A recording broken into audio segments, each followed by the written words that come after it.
is the 77 WABC minicast. It's time for Radio Royalty with James Golden and America's Princess of Policy, Princess Di. To counter all the outrageousness of the week, and there has been plenty of it, we turn to our very own highness, the loveliness, the goodness, the wonderfulness, the analysisness of all that is important. Our very own princess, highnessness, Princess Diana is in the houseness. Good morning.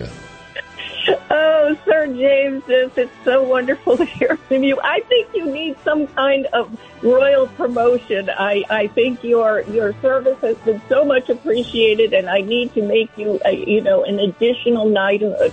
So you are Sir James. Well, no, I think it should be King James. Let's just cut the crap. It's King James. I will keep that under advisement. Royal advisement. Please do. Look, the outrageousness. These people, I was almost literally crying. I had to stop myself with tears listening to Begala and listening to Democrats complain about feeding our troops steak and lobster before they are deployed off to war. What in the hell is wrong with these people? Well, it's, another symptom of Trump derangement syndrome. They really show their ignorance of tradition, as you have explained very clearly this morning, military tradition, that is something that all military people understand when they get that surf and turf meal. They are about to be deployed, and it is a supportive, and we're with you from the country to these troops, and an understanding that, they really have earned a little bit of comfort going into a difficult situation. And so, of course, the Democrat Party and the left, who has a tradition of hating the military, longstanding, not understanding the military, they would be cavalier about that and basically claim that Hegseth himself was eating millions of dollars worth of lobster and steak, which is insane. Okay. So here we are, third week of the WAWA with Iran. If you were to look at, and I have been looking every day at the American mainstream media, you would think that we're losing this battle when nothing could be further, this military conflict, when nothing could be further from the truth. Well, you are right. We're entering into our third week, but it is really 2 weeks ago. As you remember, February 28th, that evening, and we woke to the news on March 1st that Trump had decided to begin his attack. And so one of the interesting memes and themes in media, they are now, after 2 weeks, complaining that this is dragging on. This war, 2 weeks, it shows how callow and inexperienced a lot of these, internet geniuses are, the laptop class, the punditry. They are so not used to Trump speed, and they are also not used to battles which have defined human history from the time we were created. And so they get bored because they are all glued to the internet and have their dopamine hits. And, they think after 2 weeks, all this is dragging on. So I just have been very interested in, as you say, all the negativity, all the rooting for the enemy that you're getting from the left. A lot of it is, all of it almost, is based on what I've been seeing as rear view mirror syndrome. They are all stuck in what they remember of past wars, of past approaches, of past political, the establishment of both parties, how they've gone about things. And so they're making predictions and gloom and doom based on the mistakes made of the past. And not one of them that I have seen, or very few of them, are factoring in that Trump is not like any of the past. And so we have a very interesting development, I think, overnight, This was the Karg Island event, and I know you referenced it briefly. But Trump waited until the markets closed yesterday and then basically announced moments ago, at my direction, the United States Central Command executed one of the most powerful bombing raids in the history of the Middle East and totally obliterated every military, in all caps, military target in Iran's crown jewel, Karg Island. That's spelled Kharg. Our weapons are the most powerful and sophisticated the world has ever known, but for reasons of decency, I have chosen not to wipe out the oil infrastructure on the island.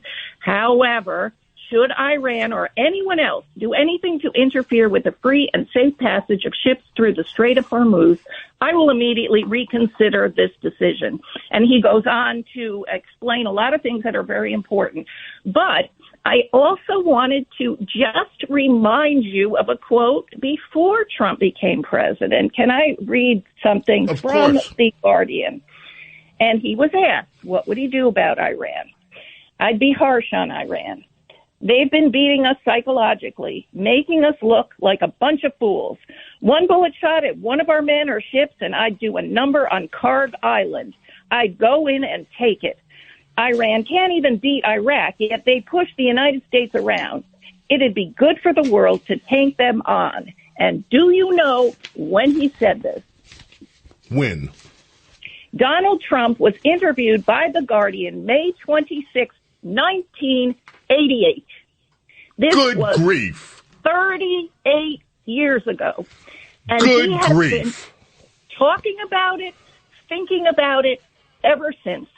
And when I heard on your news break, one of the great lights of the Democrat Party, the New York governor, Kathy Hochul, said basically that Trump is bumbling. He didn't expect Iran to close the Strait of Hormuz, and he doesn't know what he's doing.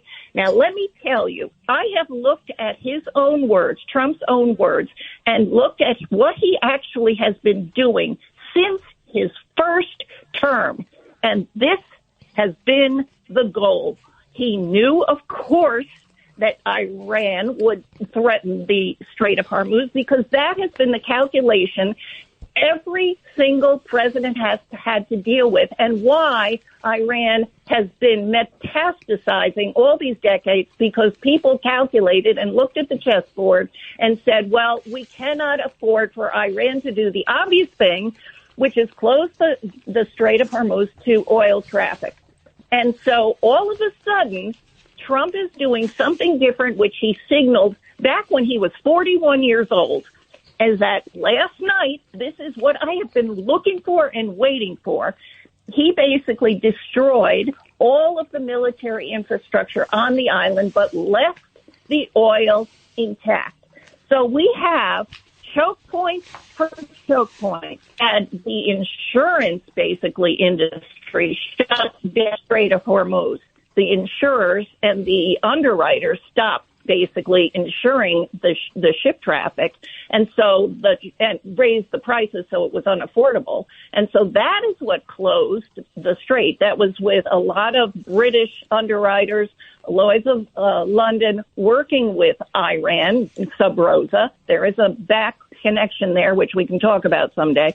But regardless of that, the Strait of Hormuz was closed as part of a chess move. And so now, as of last night, Donald Trump has basically taken the queen and put Iran in checkmate. And as he refers to all the other people who are involved in this, this is the first time this has happened. And so the entire world, which has had this plan, okay, well, we'll threaten the shutting of the Strait of Hormuz. That will stop America from doing anything, and it has worked. Or we will actually shut it, and then the pressure, global pressure, will be such that America won't do anything. Well, Trump has gamed this all out in his mind for decades. And so he is making a move that all of these pundits never really expected. And so all the calculations they have made of how terrible and how many mistakes, and that is one of the things that they have not calculated for. And in the meantime, the Pentagon is sending the USS Tripoli, which is a Marine Amphibious Ready Group, and the 31st MEU, the Marine Expeditionary Unit, to the theater of war. And that, to me, is a sign that Trump's plan is to basically take and hold the island. And from that, he will control all the oil. And so that's why I think we're not going to have Karg Island. We're going to have Trump Oil Island. And can you imagine? Because Hormuz will then be liberated. The oil will flow freely throughout the globe. This is going to take some time. However, that is the ultimate goal. That is the ultimate outcome. That is what Trump has been planning for his first term. He outfitted the USS Tripoli differently. He modified it so it could be of use this week. And it is steaming over there. It should arrive there probably in about a week and a half, 2 weeks.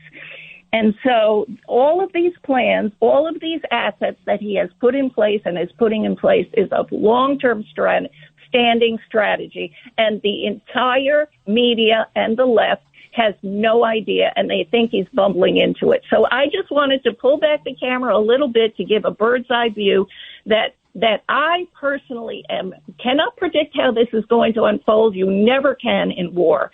However, this has been a long-standing plan of Donald Trump from the time he was a young man. And so this is not going to unfold the way the doom and gloom crowd is predicting. That is amazing analysis. The James Golden Show on the Red Apple Podcast Network.